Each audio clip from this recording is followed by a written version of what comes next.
चादर लाए करे विछाए पर वे नबी जे चादर थे न या रसूल अल्लाह नबुवत वारी चादर वारे मां गुलाम मां शागिर्द मां सहाबी किथे किथे रसूल फरमाया अय्युहल मुज़म्मिल कुमिल लैला इल्ला कलीला जे चादर जो जिक्र कुरान में अचे सोना मां किया वेया न वे मुझो हुक्म वा साबी वा नबी जे चादर देवे तो कुछ अब्दुल्ला जे को पूछनो नबी से कुरान बुधाए था वाद कर था नसीहत कर था नबी फरमाया अब्दुल्ला जने अचे तो जे लाए बाग भी चादर खुल थी मां तफसीर में पढ़ो चले भी हजरत अब्दुल्ला बिल उम्मे मक्तूम नबी जे मजलिस में दुआ इस्तकबालाना अंदाज में नबी उठी वेंदो है चोंदो मरहबा मरहबा बिमन आतबले फी रब्बी ओ खुशामदीद हुजे इन जवान जेला जे जेला अल्लाह मुके मेणा मयार दिना अब साहबी सच्चो नबी सा वफादार हो तने उनके पतो ही कोने अल्लाह कुरान नाज़िल करे नबी के फरमाए तने के राजी करे हुजूर पांजे शागिर्द पांजे मुरीद पांजे शागिर्द जे तडे ते था वइन वठी था अचन विहारन था प्यार मोहब्बत सा गालाइन था खुश थे तो मुझो अल्लाह मुका खुश थे कुरान पढ़ो पढ़ो कौन सजी जिंदगी सा जमायती वाद तकरीर बुधना पतो न पवंदो मां तो वाजन में चंदो पढ़ो कुरान माना सा पढ़ो साबेर वारन जी माना कुरान वारे तर्जुमो सेमरोटी वारन जी तर्जुमो सा कुरान आसान सिंधी में अलहमदुलिल्लाह का वठी करे वन्ना से कुरान जो खत्म तर्जुमे सा कढंदो रा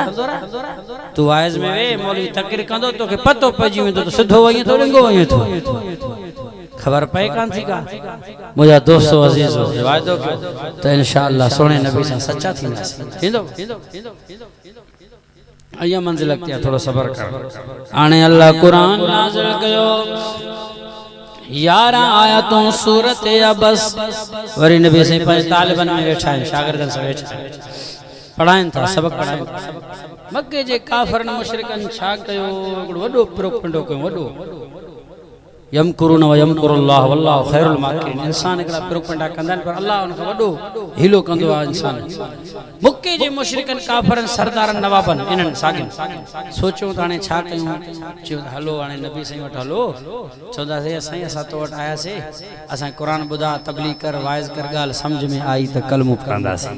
हु त रहमतुल आलमीन मेहरबाना न त कंदो कोन पो असा वरी एकड़ो शर्त रखदा से असा चौदा से सही ता जा तालिब गरीब साहबा पेरन में चंपलियों कोन फाटल लटा कपड़ा चतन वारा गरीब मिस्कीन बैठा इन असा किथे असा जो मकाम आ सरदार हूं नवाब हूं इन सा गल किए वे असा जे शान शान ना इनके उथारे छ पो असा वेंदा से जोक कंदा से मस्करी कंदा से मड़ई पो नबी पंजे तालिबन के साहबा के उथारी दो पो असा वरी ढाणू हणदा से भोग ठका कंदा से उनन जे दिल में या शय अल्लाह त जाने तो दिलन जे राजन के नबी सल्लल्लाहु अलैहि वसल्लम रूटीन के मुताबिक पांच शागिर्दन से रही सबक पे पढ़ाए मक्के जा सरदार मुशरिको काफिर आया अस्सलाम वालेकुम असा आया असा के तबलीग कयो आए कुरान बुधायो गाल समझ में आई त कलमो पढ़ंदा से नबी फरमाए सुभान अल्लाह वेओ चो चो चिसी मसलो आ वडो केड़ो वडो मसलो आ सही असा सरदार असा नवाब असा इज्जत वारा ही गरीब मिस्कीन इन सा गदवेओ ठहे न थो इन के उथारे छड़ पो असा वेंदा से कुरान बुधंदा से तबलीग बुधंदा से नबी से जे दिल में ख्याल आयो आ छो त रहमतुल आलमीन साईं मिठे नाले वारो साईं ची मोजा शागिर्द मोजा तालिब मोजा पाजा दिल में न कंदा उथारे छड्यान पो वरी सबक ॾियान ही त मुशरिको काफिर न सुधरी वेंदा त मां नबी जा थक लई वेंदा दिल में ख्याल आयो अल्लाह फरमायो खबरदार जिब्राइल जी मोजा रब जलील खणी वही कुरान मुझे साईं के वही चो खोल कुरान चो सुभान अल्लाह फरमाए बिस्मिल्लाह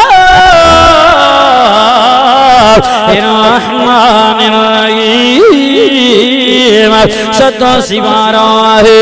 सोन जो नालो सूरतुल अनाम आहे। अल्लाह कुरान में ऐलान कयो कुरान जो बुधण तो सवाब छो इन दिल भर जो ॾिसण भी सवाब आहे। करे यार जो दीदार 52 नंबर आयत आहे। तुरुदिल लज़ीना यदूना रब्बहुम बिल गदाति वल अशी युरीदूना वजहा जो सुभान खोलो पियो कुरान ॾिसो अल्लाह फरमायो खबरदार न उथारे वो मुंहिंजा महबूब जे ग़रीब साहबा खे न उथार। छा थो पियो सोचे न उथारे इनखे कीअं उथारींदे यदून रब्बहुम बिल गदाति वल अशी जेके सुबह शाम मां रब के सलींदा थी मकसद सिर्फ रब जी रज़ा है। न उथारे न मुंहिंजा महबूबा नबी जे दिल में वरी ख्याल आयो चलो खैर इनके मां न उथारियां पंहिंजे साहबा तालिबन खे अल्लाह मना कयो आहे हिते वेठा हुजनि मां पाण उठी वया होते वञण खे वाइदो नसीहत कया मन सुधरण छो त रहमतुल आलमीन मेहरबान क़र्बदार आहे शफीक आए।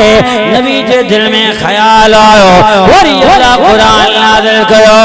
खोल कुरान जो सुभान अल्लाह फरमाए बिस्मिल्लाहिर्रहमानिर्रहीम 15 सिवारा है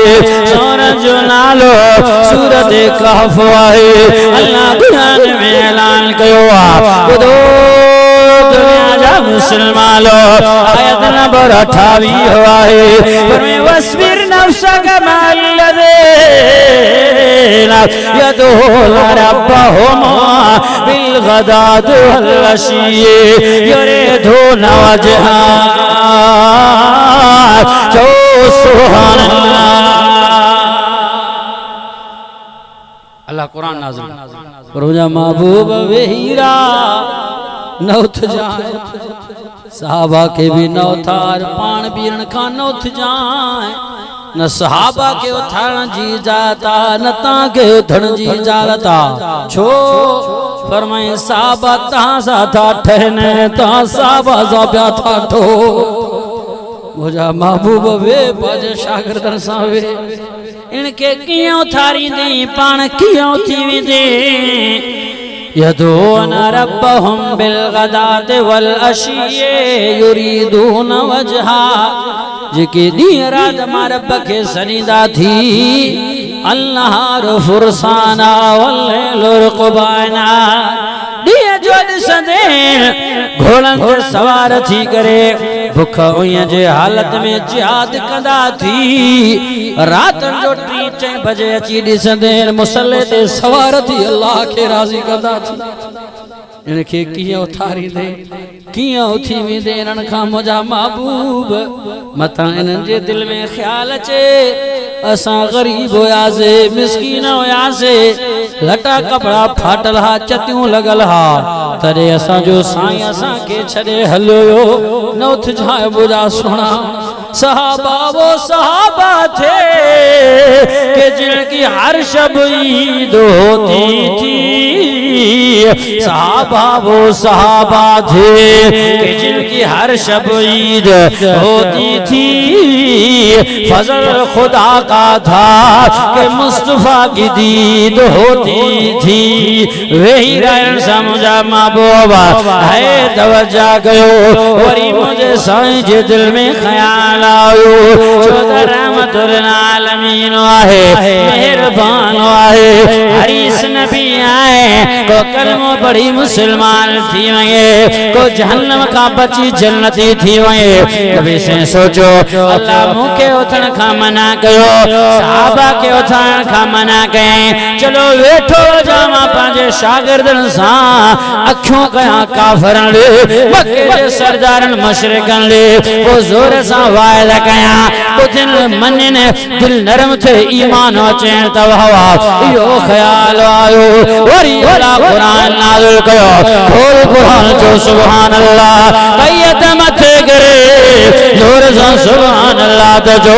है मां कुरान जो दीदार कराया 15 सी बारो सूरतुल कहफ आहे अल्लाह कुरान में ऐलान कयो फरमाया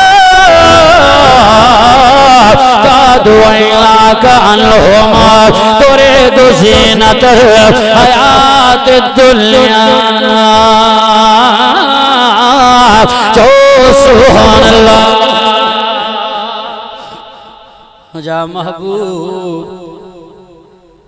न सहाबा के उथार न पान उथो न पांजे अखन के भी हटाई जा वला ता दुए ना का अनहुम इन पांजे यारन खां पांजे शागिर्दन खां पांजे अखन के भी न हटाई जा तुझे अखन जे सामो जे दसदी के अकबर हो जे जेको माल घर बाल सब तहाजे कदमन ते कुर्बान कई इन खां कियो अखियो हटाईंदे ताजे अखन जे आडो हो जे हजरत उमर हो जे हजरत उस्मान हजरत अली हो जे हजरत बिलाल हो जे मारू खाई ता सा वफा गए सणा सीने दे पत्थर भारी बर्दाश्त करे ता सा बेवफाई न कए कर्म वारन जे मथा लेट जियो पर ता का जुदा न थियो आहे वडा सूर सदमा बर्दाश्त कयो पर ताजा सजा भी चाया जमा बो अखियों बिन खा परे न कजा ये होया साहबा इश्क अहमद अज़ल ही से सीने में है मैं यहाँ हूँ मेरा दिल मदीने में है सच्चा है मुखलिस पांजे साइंस वफादारी कयो एडा सच्चा है मुखलिस सिंधो अल्लाह से ता सा भी प्यार कंदो पर ही गाल अलग नबी आखिर जमान नबी या खातम नबी दो नबी नहीं दो वही जा दर बंद कुरान आखिरी किताब बस अल्लाह से तो हो या वाजिबुल वजूद है कि ना सहाबा नबी सा सच्चा अल्लाह केडा प्यारा खुद अल्लाह उनजी दिफा कंदो अचे तो पाण छो त नबी सा सच्चा हा ता सच्चा थियो मुखलिस थियो मोहब्बत के पांजे ने बेपनाह मोहब्बत कयो पांजो माल है जान मोहम्मद अरबी जे कदम ते कुर्बान करे फरमाए इश्क अहमद अज़ल ही से सीने में है मैं यहाँ हूँ मेरा दिल मदीने में है फूल तो फूल कांटों में भी हुस्न है लुत्फ जन्नत से बढ़कर मदीने में है फिक्र जन्नत में भी ऐसी खुशबू नहीं जैसी खुशबू नबी के पसीने में है जैसी खुशबू नबी के पसीने में है सहाबा के झुरमुटो में बदर तुझा नूर ही नूर हर सो मदीने में है नूर ही नूर हर सो मदीने में है वाह मुक़द्दर अबू बकर फारूक का जिनका घर रहमतों के खजीने में है बेसहारा ज़माना न समझे मुझे बेसहारा ज़माना न समझे मुझे मेरे आका का मस्कन मदीने में कहो था सच्चा थी तो मुझो साईं रहमतुल आलमीन बिनी जहान जो सरदार आए खातमुल नबीन आहे नबी जो गुस्ताख जे पांजो जे सको जे भाव जे सिर धड़मा धार कंदा से जेकर नबी जी मुसाखी कई खत्म नबूवत जो मुनकिर थी बीठो त मानो चौंदा इन से मौलविन पंजो को सजा मुकर्रर कयो मारो कोहो कपो दहशतगर्दी मौलविन जी फैलाई या गुस्सा के रसूल जे ला फतवा नो तो सदा मौता अरे असा मोलन जो दीना असा अबे जो दीना हलो भला साए रोजे वारे साईं का ता पूछो तो साईं जी छा फतवा है छड़ियो था साईं का ता पूछो साईं जे दौर में बेड़ा वाकया थया के न थया नबी जे शान में गुस्ताखी थी के ना वो साईं जरा छा फैसलो कयो हलो सही हदीस बुधाया फरमाया अनस बिन मालिक रज़ियल्लाहु तआला अन्हु क़ाल अन रसूलुल्लाह सल्लल्लाहु अलैहि वसल्लम दखल आमल फतह मुजो साईं फतेह मक्का जे ॾियारे जर्नेलाना फातिहाना अंदाज में दाखिल था वो भी जमानो हो दौर हो मक्के जे मुशरिक काफरन लइन पलीतन मुझे साईं के मुल्क में लड़ायो हो अल्लाह जो हुक्म जो हिजरत कर सुनाए न ठाला वो भी वरी दौर जमानो नबी से डिठो फातिहाना अंदाज सा फखरिया अंदाज सा पर सर मदवा मथे कहे जड़े मक्के में दाखिल थिया त मक्के जे काफरन के छुपण जी जगह न मिली सहाबन तरारू कढियूं अल यौम यौमल मलहमा साईं बदला वठंदा से जण सा के ईजायो सा के दुखायो ता जे न्याणी के शहीद कयो बीबी सुमैया के ब टुकड़ा कयो साईं वडो जुल्म ज्यादती कयो असा कियन के छनियो बर्दाश्त कयो हजरत अमीर हमजा ता जे चाचे के 11 टुकड़ा करे दिल जिगर कड़ी चबाणियो गले में हार करे पातो ता के रोवारियो ता के पाजे मुल्क मा ता कढियो साईं न छड़ीदा से हजरत उमर साईं जड़ा जवान बहादुर गैरती जोश में आया नबी से फरमाया यौम यौमल मरहम आज माफी जो ऐलान तो कया छो तो रहमतुल आलमीन केर थी दो मुझे साईं जेड़ो माफी आ बाबा नवेड़ो नबी सल्लल्लाहु अलैहि वसल्लम माफी जो ऐलान पर माफी बने के जो सुधरण की कोशिश करे सुधरदा नबी सल्लल्लाहु पर हजरत नूह अलैहिस्सलाम भी नबी हो न अल्लाह को दुआ करी तरफ करे दंब बेड़ो बोड़े न सुधरदाई आयो मथा सेला बैठो पानी सजो कौम तबाह कर वीर अल्लाह से नूर भी हो छा गई बुधो बुधो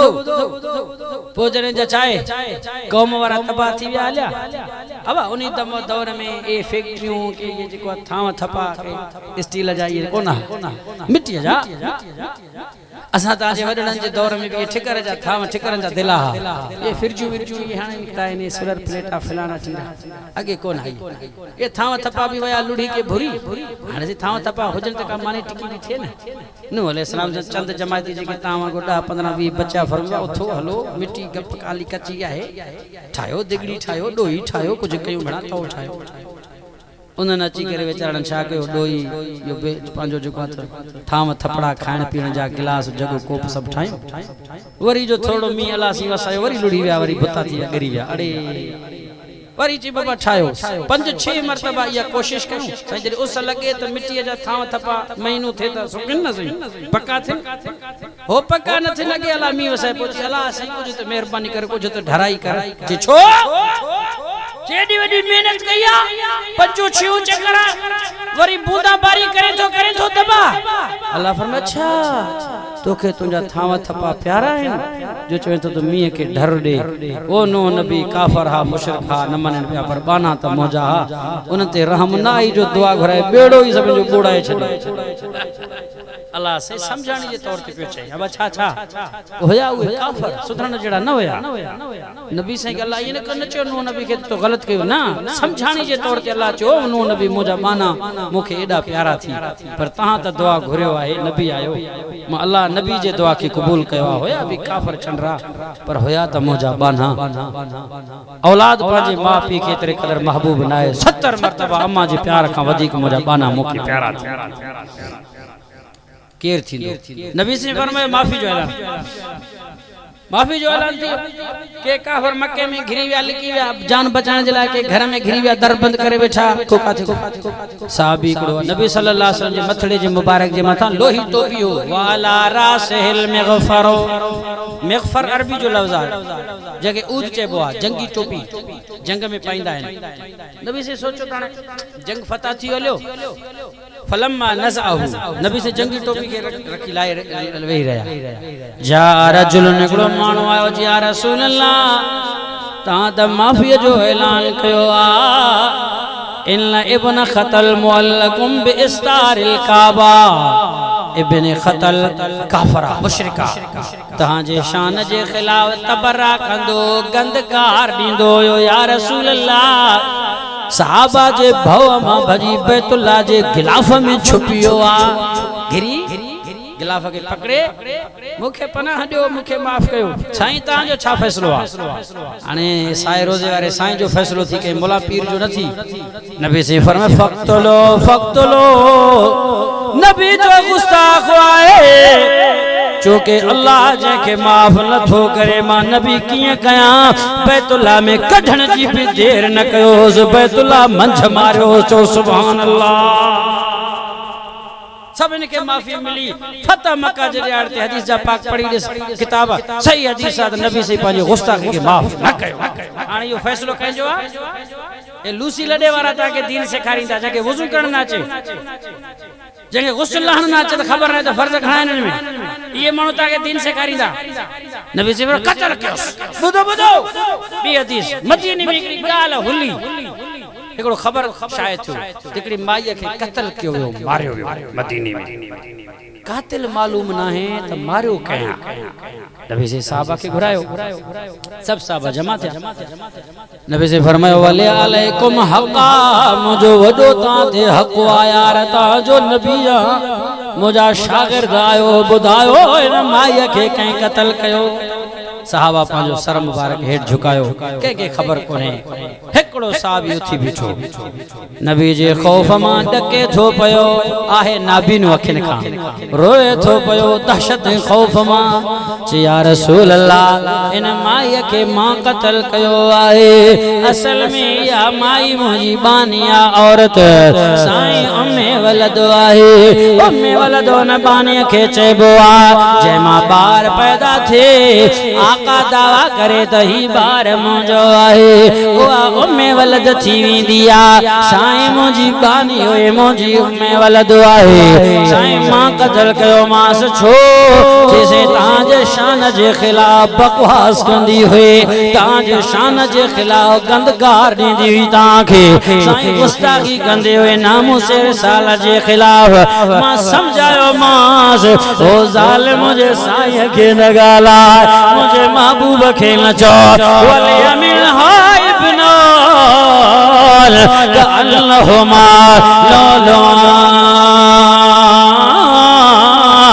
चो सुभान अल्लाह साईं मोखे उन बानिया मां बारड़ा भी आहन एडा सोना कअन्नहुमा लोलोवान जी मोती होती साईं मुजी बानी भी सोनी प्यारी मुखे साईं उम्मे वलद मां त न पियो ॾिसी सघां माण्हू चवंदा ॿुधाईंदा औरतूं ॿुधाईंदी हुयूं कत्ल छो कई जैसे तांजे शान जे खिलाफ तब बकवास कंदी हुई मां समझाया मां न समझी आज रात भी इया कयई पो मां इरादो पक्को करे खंजर खणी एक रात जी तारीकी बियो दिसी न पियो सघां टियों जे बगल में मुजा बार सुता पया हा खंजर जा वार करे मारियो मास या रसूल अल्लाह तां जे इश्को ए प्यार में तबरा गंदे हुए साईं मां हाजिर आया जान खपे दमा पीछो आया भजी न वयो आया मुझे नबी फरमायो हाने फतवा मुझे साईं जी आए मसलो नबी जे जमाने में थियो अबू दाऊद जी रिवायत बाब माजा फी मन सब नबी सल्लल्लाहु अलैहि वसल्लम या रिवायत आई आए नबी फरमाया साहबा जी जमातो इन माय जो खून पानी में लुढ़ी वियो हदरा माफा इन साहबी सुठो कयो आए मुस्ताक रसूल के कत्ल कई तो सुभान अल्लाह यो फैसलो कंजो मौलवी जो ओ ता छो असा ते कावड़े बैठा हो माण्हू वरी असां कुरान हदीस था ॿुधायूं मुंहिंजा दोस्त जी दीन खां बेज़ार माण्हू मुनाफ़िक माण्हू और रोशन ख़्याल सॾाइण वारा माण्हू कम्युनिस्ट क़िस्म जा माण्हू पाण खे वतन जा हुबदार सॾाइण वारा माण्हू इहो इन्हनि जो तरीक़ो आहे नमूनो आहे ड्रामो आहे बाक़ी असांजो नबी सचो आहे कुरान सचो आहे हदीस सचो आहे असांजो ईमान आहे तज वाइदो कयो इंशाअल्लाह असां पंहिंजी ज़िंदगी माल औलाद खे मोहम्मद अरबी जे क़दमनि ते क़ुर्बान करे छॾींदासीं।